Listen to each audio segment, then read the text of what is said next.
Hari ini kita akan lanjutkan pembahasan firman kita dari perlengkapan rohani. Perlengkapan rohani Efesus pasal yang ke-6, ayat yang ke-14 bagian yang kedua. Saya akan bacakan dari ayat yang ke-10 sampai ayat yang ke-13, ayat 14 kita baca bersama-sama ya. Efesus pasal yang ke-6 ayat yang ke-10. Akhirnya hendaklah kamu kuat di dalam Tuhan, di dalam kekuatan kuasa-Nya. Kenakanlah seluruh perlengkapan senjata Allah, supaya kamu dapat bertahan melawan tipu muslihat iblis. Karena perjuangan kita bukanlah melawan darah dan daging, tetapi melawan pemerintah-pemerintah, melawan penguasa-penguasa, melawan penghulu-penghulu dunia yang gelap ini, melawan roh-roh jahat di udara. Sebab itu ambillah seluruh perlengkapan senjata Allah, supaya kamu dapat mengadakan perlawanan pada hari yang jahat itu, dan tetap berdiri sesudah kamu menyelesaikan segala sesuatu. Jadi berdirilah tegap, berikat pinggangkan kebenaran, dan berbaju zirahkan keadilan. Mari kita berdoa. Kembali kami berdoa, mohon kiranya Engkau boleh berkati waktu ini Bapa. Kiranya Roh Kudus-Mu kembali boleh memimpin setiap kata yang keluar dari mulut hamba-Mu ini, dan juga setiap hal yang boleh diperdengarkan pada hari ini melalui mimbar-Mu. Sehingga kebenaran-kebenaran itu sungguh bersumber dari Engkau, dan juga kebenaran itu boleh sungguh tertanam dan tumbuh dan berbuah di dalam kehidupan kami. Kami berdoa bersyukur dalam nama Tuhan Yesus, amin. Tadi saya lupa sebutkan tema ya. Sebenarnya waktu saya bawa PA itu saya ada payung besarnya. Dalam beberapa bulan ini saya sedang membahas berkenaan dengan disiplin rohani. Dan besok Rabu saya akan membahas berkenaan dengan pertemanan atau friendship ya. Bagaimana kita sebagai orang Kristen hidup berteman satu dengan yang lain, termasuk juga mencari teman di dalam kehidupan kita. Oke. Kita akan lanjutkan pembahasan kita dari Efesus 6 ini. Dan pada waktu kita masuk ke dalam Efesus 6, sebenarnya sebelum dari 6 itu di dalam Efesus 4, 5, dan 6, kita sedang berbicara berkenaan tentang kehidupan Kristen. Kehidupan Kristen ini adalah satu doktrin tersendiri yang berkaitan dengan doktrin pengudusan hidup. Jadi saya harap Bapak Ibu Saudara bisa membedakan apa yang sedang kita bahas saat ini ya. Di dalam gereja kita atau seringkali menjadi satu perdebatan yang ada di dalam kehidupan antara orang Kristen yang lain dengan orang-orang Reform berkenaan dengan kebenaran atau keselamatan karena iman atau melalui iman. Umumnya yang kita bahas itu adalah doktrin pembenaran atau doktrin dibenarkan melalui iman, justification by faith. Dan yang sering kali kita serang di dalam percakapan kita dengan orang-orang Kristen mayoritas yang merupakan teman kita dan gereja-gereja lain juga, umumnya adalah berhadapan dengan yang namanya doktrin Armenian. Armenian itu bicara tentang doktrin di mana manusia diselamatkan 50% oleh karunia Tuhan dan 50% oleh usaha manusia, termasuk di dalamnya adalah iman yang percaya kepada Kristus. Tetapi waktu berbicara berkenaan dengan ini, maka sebenarnya temanya masih berhenti sebatas kepada doktrin pembenaran melalui iman. Di dalam doktrin Reform, pembenaran itu bukan karena usaha kita, bukan karena kemampuan kita untuk membenarkan diri. Nanti saya akan bahas lebih lanjut juga di dalam bagian ini. Tetapi melalui kasih karunia Tuhan 100% di dalam kehidupan kita, tanpa ada satu usaha manusia pun atau bagian dari diri manusia yang bisa mengusahakan kebenaran itu di hadapan Tuhan. Semuanya harus diberikan oleh Tuhan kepada kita, seperti yang dikatakan di dalam Efesus 2 ayat 8 dan 9, bahwa sebab karena kasih karunia kamu dibenarkan atau diselamatkan, itu bukan karena usahamu, itu bukan karena perbuatanmu, tetapi itu adalah pemberian dari Tuhan Allah bagi kamu, yang kamu terima melalui iman. Dan ayat ini berkaitan dengan iman pun, bahkan memang ada yang menjadikannya perdebatan, tetapi saya sendiri percaya dan saya lihat di dalam tafsirannya secara jelas sekali, dan mayoritas itu mengatakan iman pun adalah kasih karunia yang Tuhan berikan bagi kita untuk bisa percaya kepada Kristus. Saudara bisa lihat itu di dalam Filipi 1 ayat 29. Percaya pun adalah suatu anugerah dari Tuhan Allah. Jadi ketika orang reform berbicara berkenaan dengan doktrin pembenaran, maka istilah teologis yang sering digunakan adalah monergisme. Monergisme adalah berkaitan dengan sepenuhnya dikerjakan oleh Allah dan tidak ada bagian pun dari manusia yang bisa mengusahakannya itu atau mendapatkan kelayakan untuk Tuhan memberikan anugerahnya kepada diri kita. Itu bicara tentang doktrin pembenaran. Tapi kalau berbicara berkenaan doktrin kehidupan Kristen atau doktrin pengudusan, maka Alkitab mengajarkan kalau pengudusan itu bukan sesuatu yang hanya dikerjakan Allah semata di dalam kehidupan kita. Lalu orang Kristen yang sudah dibenarkan melalui iman, sekali selamat tetap selamat dan tidak peduli sama sekali gaya hidupnya seperti apa atau perbuatannya itu bagaimana jahatnya sekalipun tidak menjadi soal, karena dia sudah percaya dalam Kristus dan secara status dia sudah diselamatkan. Itu berarti maka perbuatan tidak penting dan dia boleh pergi ke pelacur, dia boleh nonton film-film yang berdosa, dia boleh tidak memiliki perubahan di dalam karakter dia. Yang penting adalah saya percaya kepada Kristus. Apapun yang menjadi karakter saya, kebiasaan saya, dosa saya, keinginan saya, motivasi saya, dan tujuan hidup saya itu tidak menjadi soal yang penting.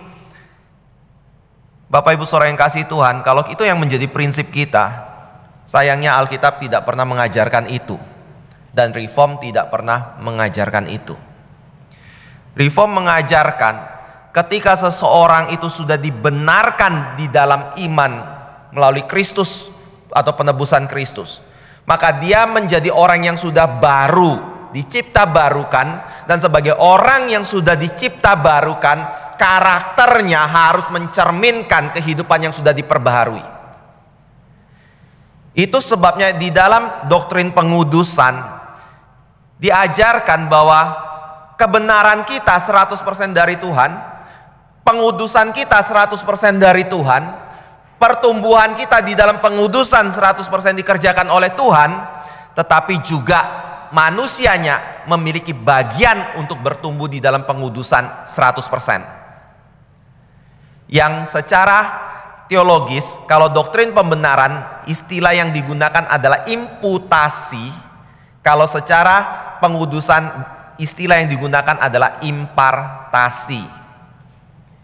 Imputasi adalah kita yang berdosa, dosa kita itu ditanggung oleh Kristus dan kebenaran Kristus itu diperhitungkan kepada diri kita yang berdosa ini sehingga Tuhan melihat kita sebagai orang yang benar secara sempurna, bukan karena kebenaran kita tetapi karena kebenaran Tuhan Yesus Kristus. Tetapi impartasi itu berbicara berkenaan dengan kita yang sudah dibenarkan, kita bertumbuh di dalam kebenaran. Kita yang sudah dibenarkan, kita bertumbuh di dalam pengudusan. Atau kita yang sudah dikuduskan, bertumbuh di dalam pengudusan. Lalu pengudusan dan kebenaran itu menjadi milik siapa? Milik kita. Tuhan akan perhitungkan kebenaran yang kita jalankan berdasarkan firman Tuhan dan kekudusan yang kita bertumbuh di dalamnya, dikarenakan kebenaran firman dan kehidupan yang kita tuntut di dalam kebenaran firman itu. Dan itu Tuhan perhitungkan sebagai suatu kebenaran atau pengudusan yang menjadi milik kita. Tetapi tentunya tetap ada penopangan dari Tuhan atau Roh Kudus di dalam kehidupan kita. Jadi yang kita bahas dari Efesus 4 sampai pasal yang ke-6 ini adalah berkenaan dengan doktrin pengudusan, doktrin kehidupan Kristen. Jadi tolong jangan salah menangkap kepada poin yang saya bahas pada beberapa bulan ini ya, berkenaan dengan kehidupan Kristen ini. Dan antara pengudusan dan pembenaran, Calvin sendiri berkata itu adalah dua doktrin yang terpisah satu sama lain kelihatannya, tetapi tidak pernah bisa dipisahkan. Dua doktrin ini harus selalu bergandengan satu dengan yang lain secara erat. Kalau orang selalu hanya menekankan pada doktrin pembenaran dan mengabaikan doktrin pengudusan, maka itu hanya membuktikan kalau dia mungkin adalah orang yang belum diselamatkan atau belum dilahir barukan oleh Roh Kudus dalam hidup dia. Jadi Bapak Ibu Saudara, tolong betul-betul gumulkan kehidupan iman kita, keseriusan yang kita miliki di dalam kita berjalan bersama dengan Kristus, bukan berdasarkan apa yang kita pandang sendiri nyaman bagi diri kita. Kita mengadopsi satu doktrin, tetapi sebenarnya doktrin itu adalah sesuatu untuk membela kedagingan kita dan bukan untuk menundukkan diri kita di bawah otoritas Kristus dan otoritas daripada kitab suci. Itu celaka. Mayoritas dari orang Kristen, maafkan saya ngomong seperti ini, kalau kita mengikuti kebenaran dari kitab suci, itu berjalan di jalan yang besar menuju kepada pintu yang besar, bukan berjalan di jalan yang sempit menuju kepada pintu yang sempit. Kebanyakan dari kita orang Kristen kemungkinan adalah membangun rumah bukan di atas batu tetapi di atas pasir. Karena Yesus Kristus sendiri sudah mengajarkan itu dan memperingatkan kepada siapa? Bukan orang Kristen dan non-Kristen, tetapi orang Kristen yang mengikuti ajaran Kristus katanya, dan yang mengakui Yesus Kristus itu adalah Tuhan dan Juru Selamat. Dan Tuhan Yesus memperingati, ingat baik-baik kamu pilih yang mana, jalan yang lebar atau jalan yang sempit, rumah di atas batu atau rumah di atas pasir. Jadi kita harus gumulkan ini di dalam kehidupan kita ya.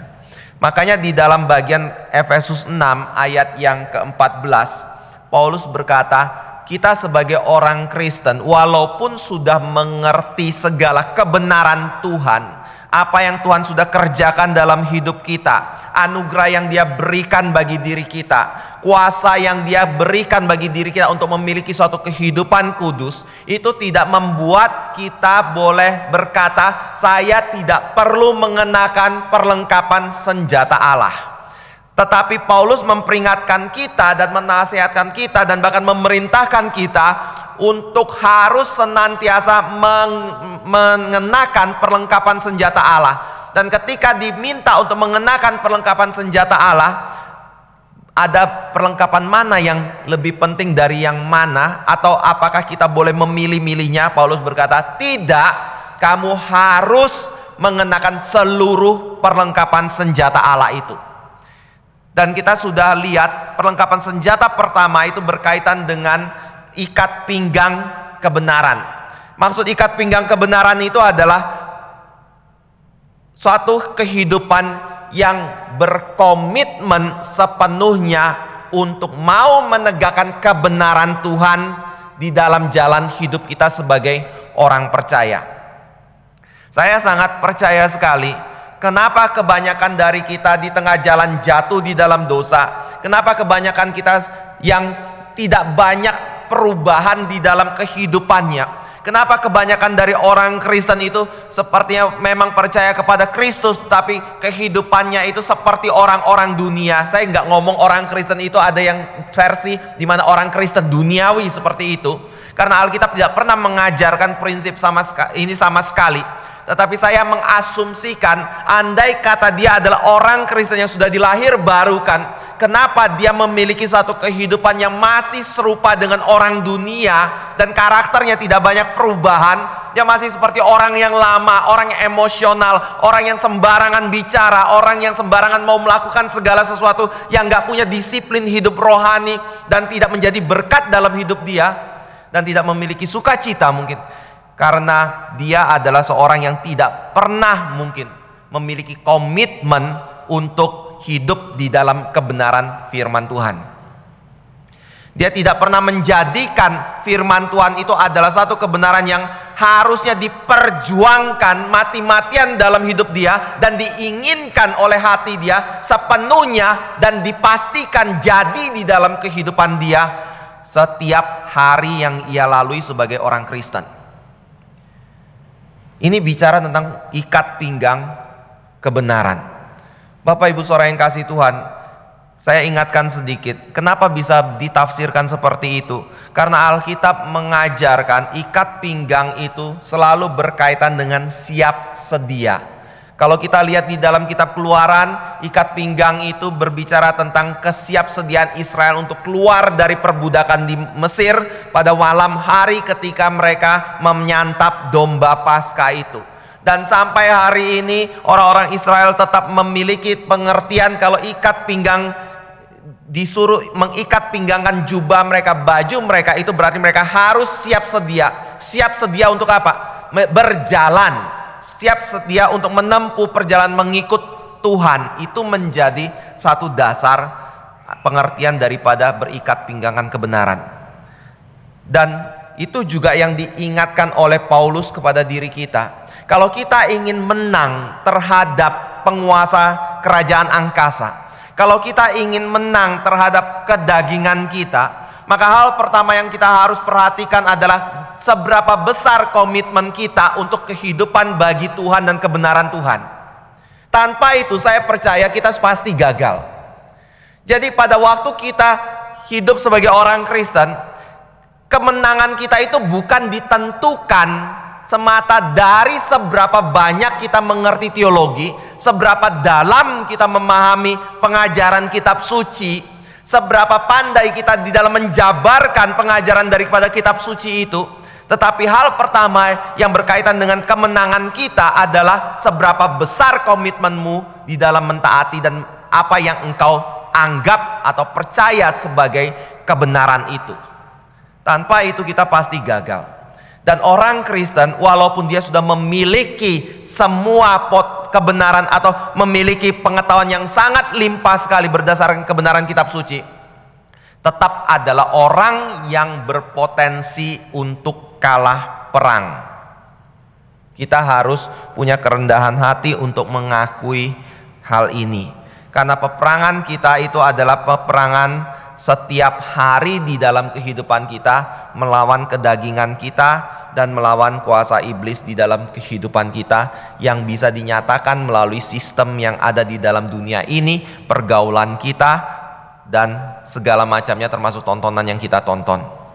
Di PA kemarin, ini bukan di PA kita ya, di PA di Magelang saya ada angkat berkenaan dengan apa yang kita lihat, persentase waktu yang kita gunakan untuk melihat.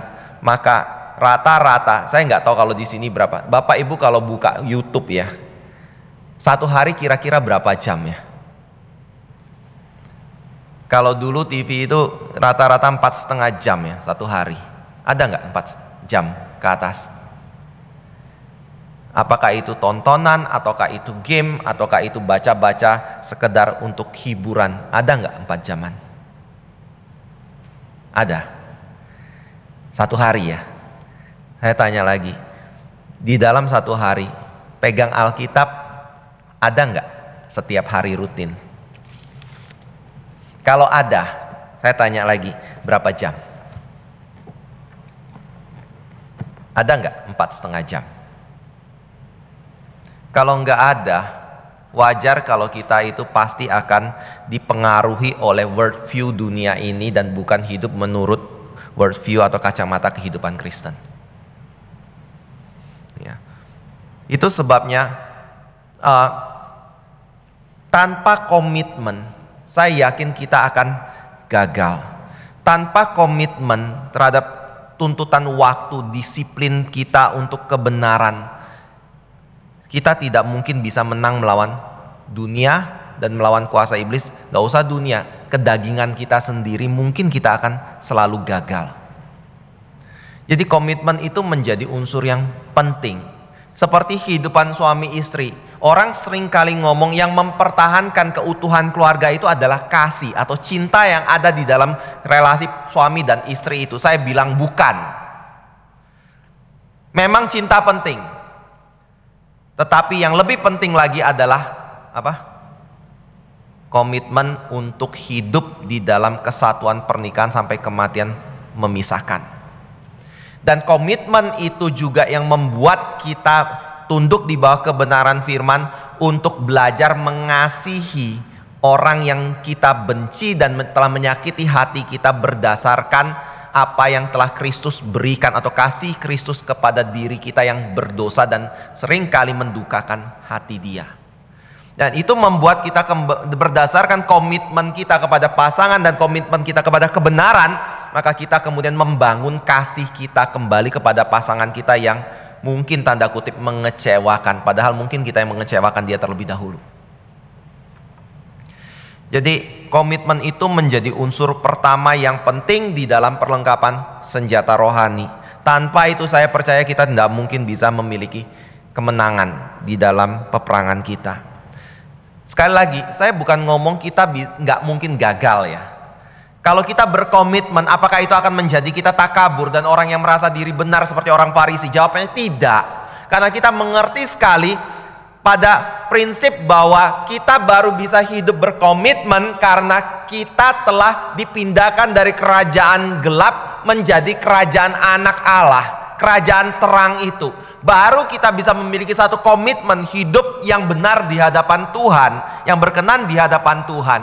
Dan ini juga yang membuat kita masuk ke dalam bagian yang kedua. Paulus berkata bahwa kita bukan hanya harus berikat pinggangan kebenaran, tetapi kita juga harus berbaju zirahkan keadilan. Atau sebenarnya bahasa aslinya atau bahasa Inggrisnya, terjemahan dari bahasa asli yang lebih jelas adalah righteousness, kebenaran, keadilan. Kita harus berbaju zirahkan kebenaran, keadilan.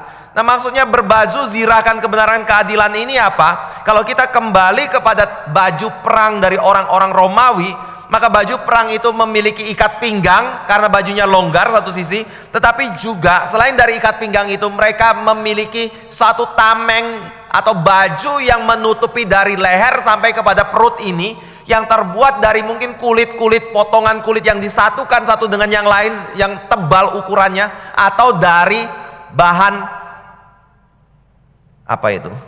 Plat ya, atau besi atau apa yang cukup kuat untuk apa? Untuk melindungi diri mereka. Dari apa? Saya percaya bukan hanya dari pisau. Bukan hanya untuk peperangan jarak dekat, tetapi juga untuk peperangan jarak jauh. Karena di dalam zaman dulu orang ketika berperang itu menggunakan panah, tombak, pedang yang panjang yang siap untuk bisa membelah tubuh kita ya. Atau di dalam zaman sekarang kita hidup di zaman menggunakan pistol atau senapan begitu, maka umumnya polisi-polisi atau seperti polisi yang mengenakan baju anti peluru. Itu perisai itu. Dan melindungi dari apa? Melindungi dari senjata yang membahayakan organ-organ tubuh kita yang vital. Itu tujuannya kita mengenakan baju zirah. Dan kalau saudara perhatikan organ vital di tubuh kita itu begitu banyak sekali. Yang bisa membunuh kita itu begitu banyak sekali. Ada bagian jantung, ada bagian perut, ada bagian usus, ada bagian hati, dan yang lain-lainnya. Itu yang kemudian dilindungi oleh baju zirah ini. Nah, apa hubungannya berbaju zirahkan kebenaran dengan keadilan itu dengan tubuh kita yang digambarkan dengan mengenakan baju zirah untuk melindungi organ-organ tubuh itu? Ada yang menafsirkan seperti ini. Pada waktu bicara tentang baju zirah dan kebenaran keadilan itu untuk melindungi tubuh kita dari bahaya senjata tajam yang bisa mematikan kita, maka Alkitab seringkali menggambarkan ada dua organ di dalam tubuh kita yang penting, yang harus dilindungi dan diperhatikan apa yang menjadi masukan kepada dirinya. Pertama itu adalah jantung atau hati kita, yang kedua adalah berkaitan dengan pencernaan kita. Maksudnya adalah ketika berbicara tentang jantung atau hati, Alkitab bukan hanya sekedar berbicara oh itu adalah organ penting, tetapi Alkitab mau berkata perhatikan kepada pusat hidupmu. Perhatikan kepada apa yang engkau pikirkan, apa yang engkau terima melalui matamu, melalui pendengaranmu, atau melalui pencobaan yang terjadi di dalam hidupmu. Perhatikan itu, karena itu menentukan hidupmu. Ya, ini berbeda sekali dengan apa yang dimaksud oleh orang-orang zaman kita ketika mengerti tentang hati ya. Kalau kita buka Alkitab, buka kamus, maka hati di situ atau heart di situ biasanya berkaitan dengan jantung dan ada dalam tanda kurung perasaan. Bapak Ibu Saudara yang kasih Tuhan, Alkitab dari ketika mengajarkan berkenaan dengan hati, menurut bahasa Ibraninya hati itu, maka hati itu bukan hanya bicara tentang perasaan, tetapi hati itu menjadi pusat hidup dan berkaitan dengan apa yang kita pikirkan. Itu menjadi pengertian hati itu. Makanya kalau saudara lihat di dalam perkataan Tuhan Yesus berkenaan dengan dua hukum kasih yang utama.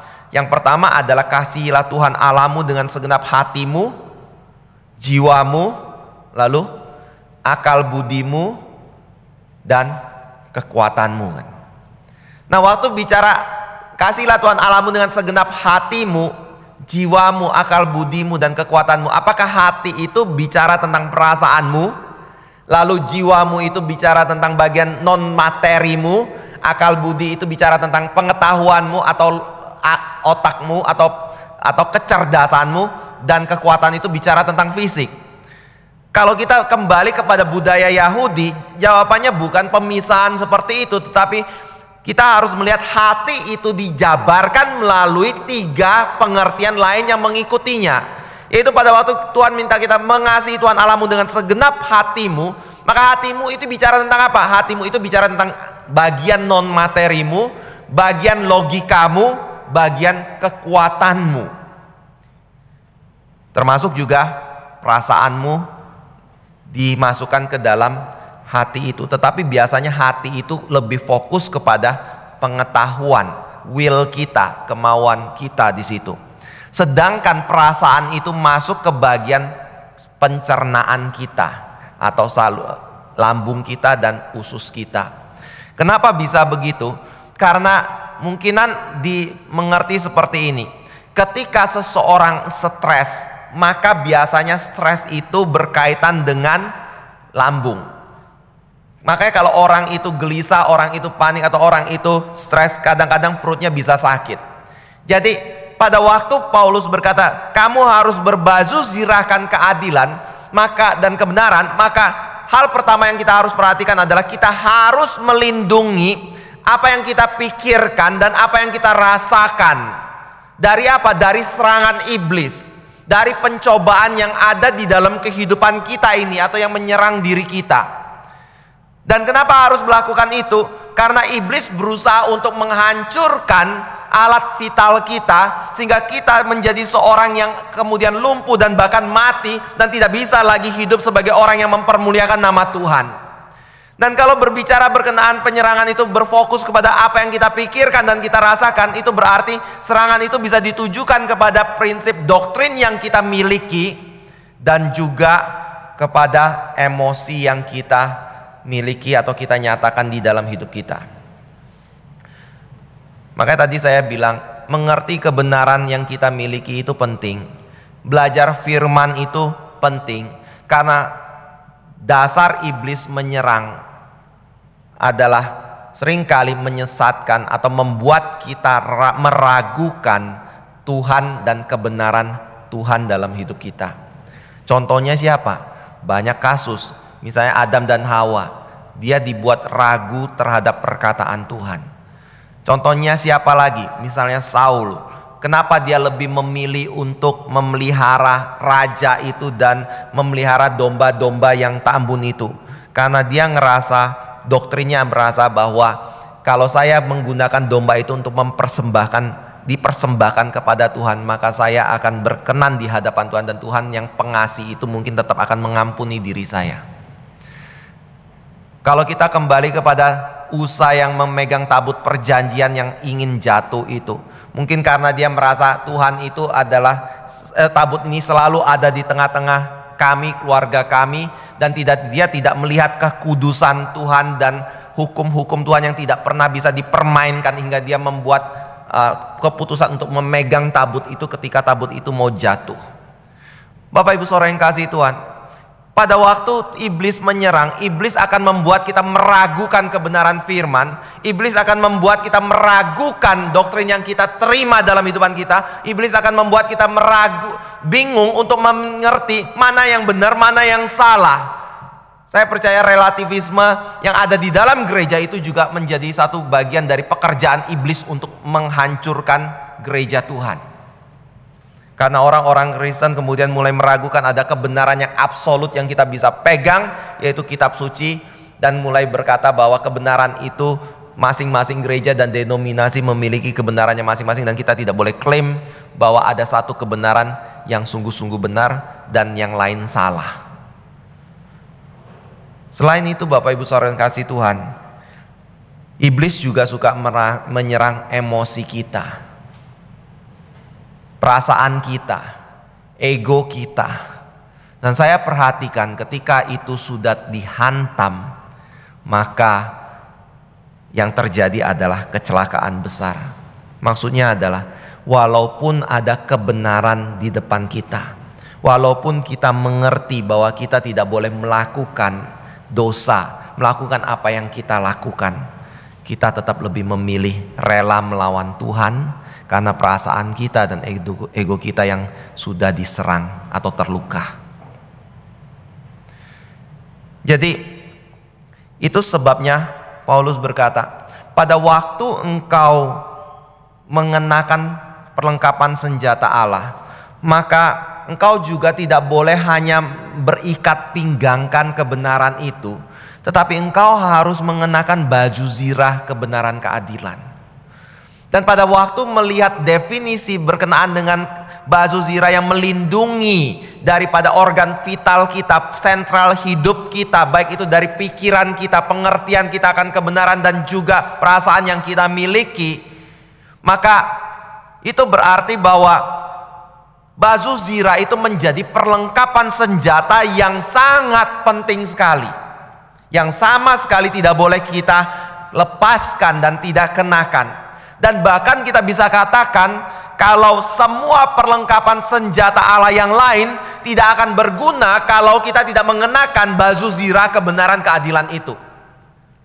Contohnya, kalau kita ambil kembali kepada poin yang pertama, berikat pinggangkan. Ikat pinggang apa?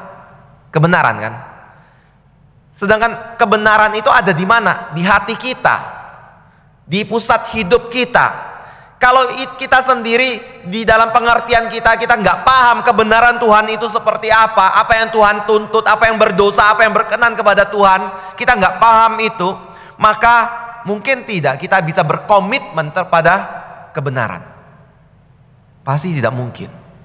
Itu sebabnya bagian ini, berbaju zirahkan kebenaran keadilan, itu menjadi perlengkapan senjata Allah yang kelihatannya sangat penting sekali dan menjadi pusat daripada seluruh perlengkapan senjata Allah yang lain yang kita kenakan untuk melawan iblis di dalam kehidupan kita atau mengadakan peperangan rohani di dalam kehidupan kita ini. Lalu saya lanjutkan ya. Satu sisi bicara tentang berbaju zirahkan itu, mengenakan pelindung kepada tubuh kita untuk melindungi organ-organ vital kita. Lalu bicara tentang kebenaran keadilan atau righteousness. Righteousness itu apa? Nah, di dalam bicara tentang kebenaran ini atau kebenaran keadilan, berbaju zirahkan, maka ada yang mengatakan seperti ini. Oh, berbaju zirahkan kebenaran keadilan itu berarti bahwa saya bisa mengusahakan perlindungan kepada organ-organ vital saya atau keselamatan saya berdasarkan kebenaran keadilan diri saya sendiri. Sehingga ketika mereka berjalan di dalam dunia ini, mereka menggunakan kemampuan mereka, ibadah mereka, kekuatan mereka, dan mungkin kemampuan analisa mereka untuk menilai mana yang benar, mana yang salah, kelakuan apa yang baik dan tidak baik, dan berjuang untuk hidup berdasarkan kelakuan yang baik. Dengan harapan Tuhan kemudian membenarkan mereka karena kelakuan mereka yang baik dan benar itu. Tetapi Bapak Ibu Saudara yang kasih Tuhan, kalau kita kembali kepada prinsip firman, maka Alkitab berkata tidak ada seorang pun yang bisa hidup benar dan hidup baik secara sempurna di hadapan Tuhan Allah berdasarkan kebenaran diri dia sendiri. Ada banyak sekali ayat yang berbicara berkenaan dengan ini. Misalnya kalau saudara kembali ke dalam Roma 3 ayat yang sangat terkenal itu, Alkitab berkata semua manusia tidak ada yang benar, semua manusia tidak ada yang mencari Tuhan, semua manusia telah berdosa. Semua itu bicara bukan orang lain kecuali saya, tetapi orang lain semuanya termasuk saya adalah orang yang tidak benar, orang yang berdosa, orang yang tidak mencari Tuhan. Dan Paulus berkata itu membuat tidak ada satu orang pun yang bisa benar berdasarkan kebaikan dan kebenaran dirinya sendiri. Kalau saudara kembali ke dalam kitab Yesaya, Yesaya berkata bahwa semua kebaikan yang engkau lakukan, kebaikanmu yang terbaik sekalipun, itu adalah seperti kain kotor. Jadi Alkitab punya prinsip yang sangat jelas sekali, berkata bahwa kenapa Yesus Kristus perlu datang? Karena tidak mungkin ada orang yang bisa membuat dirinya benar di hadapan Allah berdasarkan kebaikan dan perbuatan dia dan ketaatan yang dia lakukan. Apakah itu berarti nggak ada orang yang baik? Bukan. Tetapi tidak ada orang yang bisa memenuhi tuntutan standar kebaikan Tuhan yang sempurna di dalam hidup dia. Itu yang nggak mungkin dilakukan. Karena kalau kita mengandalkan itu, maka yang ada adalah pasti kita kalah. Saudara ingat, iblis bekerjanya melawan Tuhan. Iblis bekerja untuk menghancurkan orang-orang yang untuk supaya tidak datang kepada Kristus. Kalau kita bicara untuk orang tidak datang kepada Kristus, dengan Kristus itu menyediakan keselamatan berdasarkan kasih karunia, itu yang membuat dia harus datang ke dalam dunia untuk menyelamatkan diri kita. Maka tentunya iblis akan bekerja untuk membuat kita meragukan keselamatan yang ada di dalam Kristus berdasarkan anugerah. Dan kita selalu ingin tergoda untuk menuntut diri hidup di dalam perbuatan yang berkenan di hadapan Tuhan. Ada orang yang tanya kepada saya seperti ini ya, Pak, saya bagaimana bisa yakin kalau saya itu sudah diselamatkan? Kalau saya itu sudah memiliki iman di dalam Kristus? Bukankah keselamatan itu adalah anugerah Tuhan? Itu memang dikatakan. Tetapi bukankah, dia pakai istilah ini ya Jari, anugerah itu di sini, titik ini saya percaya. Tapi di dalam perjalanan hidup saya itu bagaimana saya bisa yakin kalau saya itu sudah diselamatkan? Saya tanya, mau dijawab seperti apa? Mau keyakinan seperti apa untuk membuat kita itu yakin kalau kita sudah diselamatkan? Mau bicara tentang perbuatan yang membuat kita taat kepada perkataan Tuhan, lalu berdasarkan itu kemudian meyakinkan kalau kita sudah mendapatkan anugerah keselamatan di awal ini. Dia diam, dia mikir-mikir, lalu dia ngomong enggak ya. Karena realitanya adalah kita nggak bisa hidup sempurna di dalam ketaatan kita kepada Tuhan. Lalu bagaimana kalau gitu, bagaimana Pak untuk kita bisa yakin kalau kita sudah mendapatkan anugerah itu? Jawabnya apa? Jawabnya adalah tetap percaya kepada anugerah penebusan Kristus kan. Meyakinkan diri kita kalau kita sudah menerima penebusan Kristus dan kita percaya bahwa Yesus Kristus itu adalah Tuhan dan Juru Selamat dalam kehidupan kita. Dan meyakinkan kalau di dalam Kristus ada janji kebenaran, ada janji keselamatan, ada janji pengampunan dosa. Yang kita bisa lakukan adalah meyakinkan diri kita berdasarkan perkataan firman kalau kita sudah ditebus, kita sudah dibenarkan oleh kasih karunia Allah di dalam Kristus Yesus. Itu satu-satunya jalan kita bisa tetap membuat kita yakin, atau istilahnya berpegang kepada janji yang Tuhan katakan di dalam kitab suci ini dan tidak meragukan kebenaran dari janji itu. Tetapi Bapak Ibu Saudara yang kasih Tuhan, kalau kita bicara tentang kebenaran itu adalah sesuatu yang berpegang kepada janji Tuhan, maka apakah itu, ya saya ngomong ini mungkin saya perjelas sedikit aja. Itu berarti bahwa berpegang kepada janji Tuhan itu bukan sesuatu yang hanya di awal, tetapi juga itu berkaitan dengan seluruh perjalanan hidup kita sebagai orang Kristen sampai kita mati dan bertemu dengan Kristus kembali. Ini yang tadi saya katakan di awal ya. Pada waktu kita bicara tentang pengudusan, doktrin pengudusan atau doktrin kehidupan Kristen, maka prinsipnya itu bukan monergisme tetapi sinergisme. Sinergisme itu berarti bahwa Tuhan bekerja 100% kepada diri kita atau di dalam diri kita untuk senantiasa menjaga kita di dalam kebenaran, di dalam kasih karunia yang ada di dalam Kristus. Tetapi 100% lagi adalah usaha kita untuk berusaha hidup di dalam kebenaran. Tetapi kalau kita mengandalkan usaha kita untuk hidup di dalam kebenaran 100%, maka kita tidak mungkin bisa 100% hidup di dalam kebenaran. Itu sebabnya kita masih membutuhkan yang namanya kasih karunia Tuhan di dalam hidup kita. Atau salib Kristus itu bukan hanya di awal, tetapi di sepanjang hidup kita sampai kematian kita, kita masih membutuhkan salib Kristus.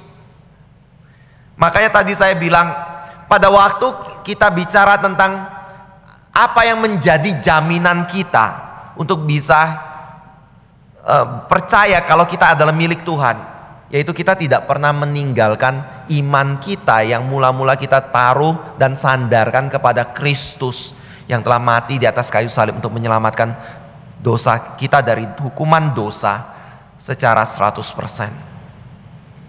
Itu terus kita pegang, terus kita jalankan, bukan berdasarkan perbuatan yang kita lakukan dalam hidup ini. Jadi berbaju zirahkan kebenaran, yaitu bukan berdasarkan kebenaran kita sendiri, kita menamengi diri kita, menamengi atau melindungi diri kita dari dosa, dari serangan iblis, tetapi kita tetap berpegang dan bergantung kepada Allah untuk melindungi diri kita daripada pencobaan dan serangan iblis. Karena kita nggak ada seorang pun yang benar dan tidak ada seorang pun yang bisa sempurna di hadapan Tuhan melalui kebenaran diri kita ya. Makanya Alkitab bilang, yang tadi Efesus 2 ayat 8 dan 9 saya berkata bahwa kita itu bisa diselamatkan karena kasih karunia. Itu menjadi tameng kita yang penting untuk kita pegang. Yang membuat kita bisa berkata seperti yang Paulus katakan di dalam Roma 8 ayat 1, kalau di dalam Kristus tidak ada lagi penghukuman bagi diri kita. Dan ini juga yang membuat kita berpegang seperti yang Alkitab ajarkan di dalam perjanjian lama. Setiap kali Israel berperang, mereka sering kali lupa kalau peperangan itu mereka anggap sebagai kekuatan mereka melawan musuh. Lalu mereka mulai berhitung-hitung kekuatan musuh. Lalu mereka ngomong tidak mungkin kami menang. Lalu mereka mulai mempertanyakan kasih Tuhan, pemeliharaan Tuhan, pimpinan Tuhan. Dan mereka mulai mencari jalan untuk minta bantuan dari bangsa asing yang bukan percaya. Padahal Tuhan berkata, yang berperang itu bukan kamu, yang berperang itu adalah Tuhan bagi kamu. Dan kamu hanya diminta untuk mengikuti dan percaya kepada Tuhan dan pimpinan Tuhan dalam hidupanmu. Jadi berbaju zirahkan kebenaran keadilan, andalkan Tuhan, andalkan kasih karunia Tuhan, bergantung kepada itu dalam hidup kita untuk kita boleh bisa menang melawan kuasa iblis. Ingat selalu kalau ada kasih karunia Tuhan yang tidak pernah meninggalkan hidup kita. Karena cara kerja iblis itu bukan di awal kita bertobat untuk memilih antara kasih karunia Tuhan 100% atau perbuatan baik kita yang kita gunakan untuk bisa diselamatkan. Tetapi ketika iblis menyerang kita di dalam perjalanan iman kita, kehidupan Kristen kita, dia seringkali membuat kita meragukan janji-janji yang Tuhan katakan kepada kita di dalam kitab suci. Sehingga kita lebih memilih seringkali untuk jatuh dengan cara berusaha dan berjuang berdasarkan kemampuan diri kita sendiri. Salah satu contoh yang seringkali saya angkat itu adalah kita suka khawatir kan. Kita suka ketakutan kan. Saya bukan ngomong khawatir dan ketakutan itu tidak manusiawi ya. Itu manusiawi. Tapi persoalannya adalah pada waktu kita khawatir dan ketakutan, Bapak Ibu cari siapa? Lari kemana? Lari ke teman, lari ke uang, lari ke jaminan sosial kayak gitu. Lari ke polisi, lari kepada orang kuat di dalam dunia ini, atau Bapak Ibu lari kepada Tuhan dan minta pertolongan dan perlindungan Tuhan? Lalu oh ya, saya datang kepada Tuhan, saya minta pertolongan Tuhan. Lalu kemudian apa? Masih khawatir kan? Karena apa? Pertolongan Tuhan kayaknya nggak datang-datang. Akhirnya tetap jatuh lagi cari orang untuk menolong kita. Saya bukan ngomong nggak perlu minta bantuan orang ya, bukan begitu. Tetapi yang membuat kita ada ketenangan dan damai itu adalah karena ada uang, ada kesehatan, ada perlindungan dari segala macam bahaya dalam hidup ini, atau karena kita tahu bahwa ada Tuhan yang menjaga dan melindungi. Kemarin di dalam persiapan guru sekolah minggu saya angkat sedikit aja ya. Kita bahas berkenaan tentang Daud yang melawan Goliat. Waktu lihat Daud itu siapa? Seorang anak remaja yang tidak punya pengalaman perang. Usianya mungkin baru belasan tahun. Goliat siapa? Orang yang sudah belasan dan puluhan tahun punya pengalaman perang yang hebat. Bicara tentang pengalaman, Daud sudah kalah. Yang kedua bicara tentang tubuh, Daud juga kalah. Daud masih kecil sekali, anak remaja itu ototnya pasti belum terbentuk kan, dibandingkan dengan orang dewasa. Saya kalau bergulat sama anak saya yang paling kecil itu, saya selalu teringat dengan Yakub yang bergulat melawan Tuhan, yang katanya hampir mengalahkan Tuhan, lalu Tuhan kemudian memukul pangkal pahanya sehingga pangkal pahanya terplecok. Dalam pikiran kita dia pasti pukul kuat sekali, bisa bikin keplecok kayak gitu. Tapi dalam bahasa aslinya bukan memukul, tapi menyentuh saja itu sudah terplecok. Nggak perlu ada kekuatan besar di situ untuk mengalahkan Yakub. Lalu saya waktu bergumul sama anak saya yang saya pikirkan kayak gini. Saya pegang dia ya. Waktu saya pegang dia, saya nggak pakai tenaga sama sekali loh. Maksudnya adalah tenaga, tapi tenaga yang sangat minimal sekali. Tetapi ketika dia berontak melepaskan diri, dia berusaha dengan sekuat tenaganya, sampai mukanya ngeden kayak gitu, berusaha untuk berontak, kakinya mau nendang kayak gitu. Tapi kita nggak ngerasa apa-apa loh. Nggak tahu Stephen pernah ngalami itu nggak? Gumul sama anak. Tuhan itu kayak gitu. Nah, Daud itu masih remaja dibandingkan dengan orang dewasa, mungkin ototnya ada, tapi gimana mau melawan tentara yang sudah berpuluh-puluh tahun memegang senjata yang besar dan berat, berlatih dalam hidup dia. Makanya kalau bicara tentang ilmu kungfu, anak yang muda itu kecuali kalau dapat satu kemampuan secara tidak sengaja kayak gitu, dia punya kemampuannya itu nggak mungkin bisa melampaui ahli-ahli kungfu yang sudah puluhan tahun berlatih kan. Tetap ada yang namanya proses yang nggak mungkin bisa dilompati begitu, kecuali ada hal yang luar biasa yang dialami. Jadi Daud secara kekuatan pun nggak punya kekuatan, nggak mungkin bisa menang. Lalu secara senjata, Daud disuruh ambil senjatanya Saul, pakai baju zirah Saul. Nggak bisa, keberatan, kebesaran. Jauh lebih besar sehingga dia nggak bisa gerak sama sekali. Tetapi si Goliat itu pakai bukan mahkota, helm pelindung kepala, pakai baju zirah, pakai pedang yang besar, ada tombak gitu, dimana Daud nggak mungkin bisa menghampiri dia. Saya kalau suka main sama anak kecil itu, kalau dia main kejar saya, mau nangkep saya pegang kepalanya aja kayak gini sudah nggak bisa nyerang kok. Gimana mau menang kayak gitu. Jadi secara strategi pengalaman perang dia nggak ada. Secara kekuatan dia nggak punya. Secara perlengkapan senjata Daud cuma pakai ketapel kecil. Bapak Ibu Saudara yang kasih Tuhan, kalau dihitung secara matematis kemungkinan peluang menangnya Daud itu berapa? Yang pasti 0. Lalu kenapa Daud masih dengan beraninya datang ke medan perang? Konyol nggak? Naif nggak? Bodoh nggak?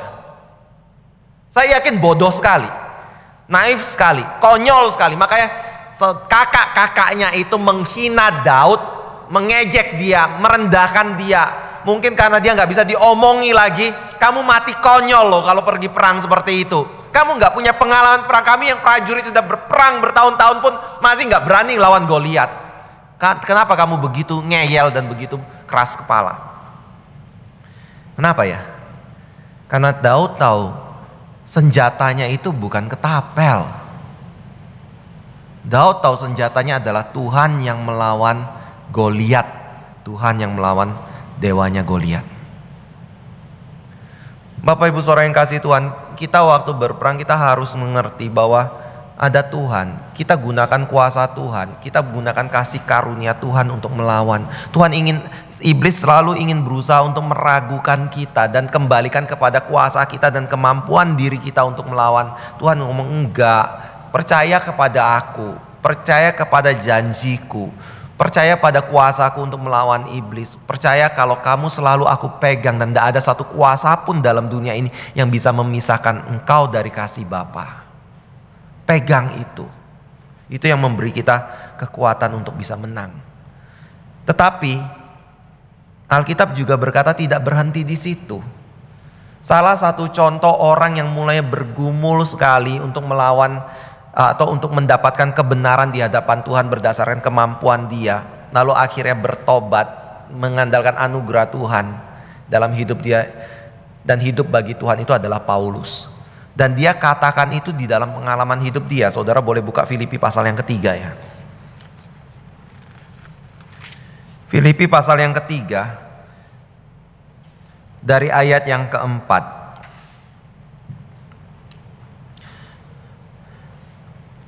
Sekalipun aku juga ada alasan untuk menaruh percaya pada hal-hal lahiriah. Jadi ini bicara tentang Paulus yang berhadapan dengan orang-orang yang dikatakan anjing-anjing. Kalau mau ngomong, Paulus nggak pernah bicara kasar, ini salah satu ayatnya ya, ayat 2 ya. Hati-hatilah terhadap anjing-anjing, hati-hatilah terhadap pekerja-pekerja yang jahat, hati-hatilah terhadap penyunat-penyunat palsu. Hati-hati dalam hal apa? Karena mereka mengajarkan bahwa kebenaran itu bukan hanya melalui iman, tetapi harus ada perbuatan dan ketaatan kepada Taurat yang ditambahkan untuk menyempurnakan iman di situ. Lalu Paulus berargumentasi seperti ini, atau Paulus menyatakan kebenaran yang dia ajarkan. Jika ada orang lain menyangka dapat menaruh percaya pada hal-hal lahiriah, aku lebih lagi. Disunat pada hari ke-8 dari bangsa Israel, dari suku Benyamin, orang Ibrani asli. Tentang pendirian terhadap hukum Taurat, aku orang Farisi. Tentang kegiatan, aku penganiaya jemaat. Tentang kebenaran dalam mentaati hukum Taurat, aku tidak bercacat. Paulus mau ngomong apa? Kamu kalau mengandalkan perbuatan lahiriah, kamu tahu tidak siapa aku? Aku ini orang yang secara lahir pun hari ke-8 sudah ada di dalam kerajaan Allah loh, mentaati Taurat Tuhan loh. Lalu dari kelahiran aku adalah dari suku Benyamin. Saudara tahu suku Benyamin itu adalah anak kesayangan dari Yakub. Lalu orang penting juga di dalam kerajaan Israel. Dia adalah leluhurnya dari Raja Saul, raja pertama. Dan dia juga yang menjadi kelompok orang yang selalu mendukung Daud juga di dalam pemerintahannya. Jadi dia adalah orang yang sangat penting sekali di dalam silsilah daripada bangsa Israel. Lalu itu juga membuat dia adalah Ibrani asli, karena dia bisa telusuri, dia punya silsilah sampai kepada Benyamin, anak ke-12 daripada Yakub. Dan tentang pendirian Taurat, terhadap hukum Taurat, dia adalah orang Farisi. Farisi itu bicara tentang satu kelompok orang yang betul-betul mendedikasikan hidup dia demi untuk Taurat. Jadi memisahkan diri dari semua kelompok yang lain, dari semua masyarakat, untuk bisa hidup berdasarkan pengajaran Taurat. Dan tentang zealness dia, zealness itu tentang api dia, tentang pembelaan dia terhadap kebenaran yang dia percayai. Dia melampaui semua orang Yahudi yang lain dengan jalan dia menjadi seorang penganiaya jemaat. Dan tentang kebenaran mentaati hukum Taurat, dia adalah orang yang tidak bercacat. Bapak Ibu Saudara yang kasih Tuhan, siapa yang bisa melampaui Paulus? Gak ada. Dia mau ngomong saya adalah orang paling top, nomor 1 di dalam menjalankan semua tuntutan lahiriah yang dituntut oleh hukum atau agama. Tetapi ketika dia sudah menjalankan itu dulu, dia berkata kemudian di dalam ayat yang ke-7, tetapi apa yang dahulu merupakan keuntungan bagiku, sekarang kuanggap rugi karena Kristus. Malahan segala sesuatu kuanggap rugi karena pengenalan akan Kristus Yesus Tuhanku lebih mulia daripada semuanya. Oleh karena dialah aku telah melepaskan semuanya itu dan menganggapnya sampah, supaya aku memperoleh Kristus dan berada di dalam Dia bukan dengan kebenaranku sendiri karena mentaati hukum Taurat, melainkan dengan kebenaran karena kepercayaan kepada Kristus, yaitu kebenaran yang Allah anugerahkan berdasarkan kepercayaan. Yang kuhendaki ialah mengenal Dia dan kuasa kebangkitannya dan persekutuan dalam penderitaannya, di mana aku menjadi serupa dengan Dia dalam kematiannya, supaya aku akhirnya beroleh kebangkitan dari antara orang mati. Bapak Ibu perhatikan ya ayat 10. Kalau ayat yang ke-9 itu bicara dia percaya kepada Kristus, sehingga melalui Kristus, kebenaran Kristus itu dia mendapatkan kebenaran. Itu yang membuat dia bisa dibenarkan di hadapan Allah karena iman. Tetapi dia nggak berhenti di situ.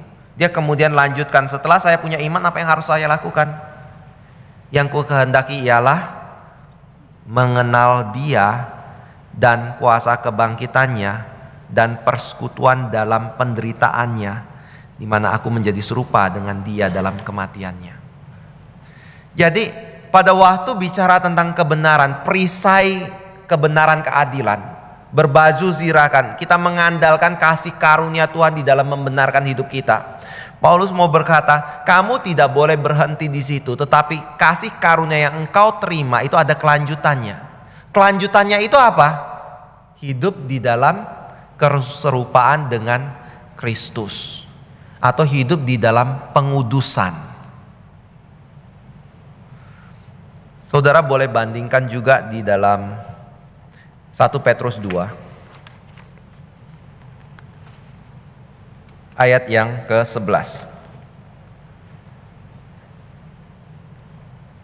1 Petrus 2 ayat yang ke-11. Saudara-saudaraku yang kekasih, aku menasihati kamu supaya sebagai pendatang dan perantau kamu menjauhkan diri dari keinginan-keinginan daging yang berjuang melawan jiwa.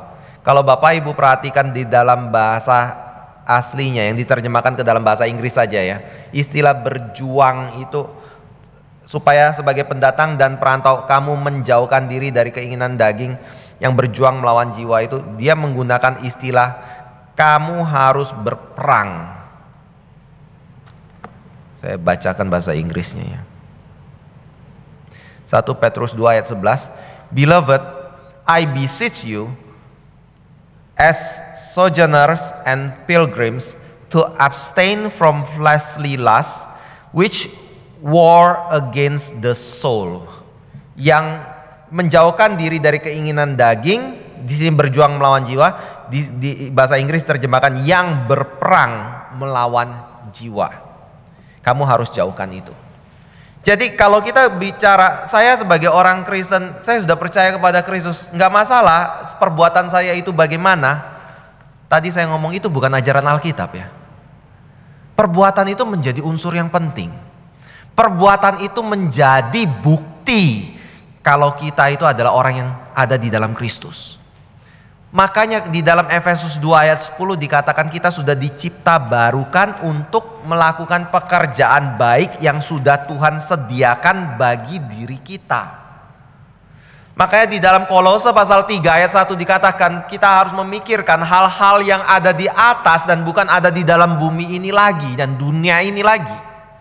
Karena kita adalah orang yang sudah datang dari atas, bukan dari keinginan nafsu seorang laki-laki dengan seorang perempuan. Kita datang dari keinginan Tuhan yang suci dan kudus. Dan kita harus berjuang melakukan kebenaran Tuhan. Itu namanya berbaju zirahkan kebenaran keadilan. Jadi satu sisi kita harus berkomitmen untuk kebenaran, yakinkan diri dan komit atau berjanji kepada diri di hadapan Tuhan. Kalau saya harus perjuangkan, walaupun itu berarti saya harus setengah mati, mungkin menderita sekalipun dan bahkan mati sekalipun, saya akan perjuangkan kebenaran Tuhan.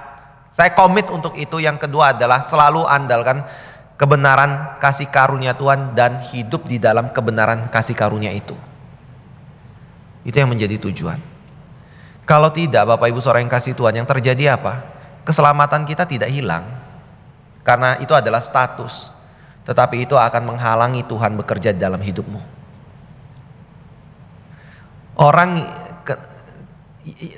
Mungkin kalau mau pakai bahasa ekstrim kayak gini ya, satu-satunya yang membuat engkau tidak bisa dipakai oleh Tuhan adalah karena kamu tidak mau hidup dalam kekudusan.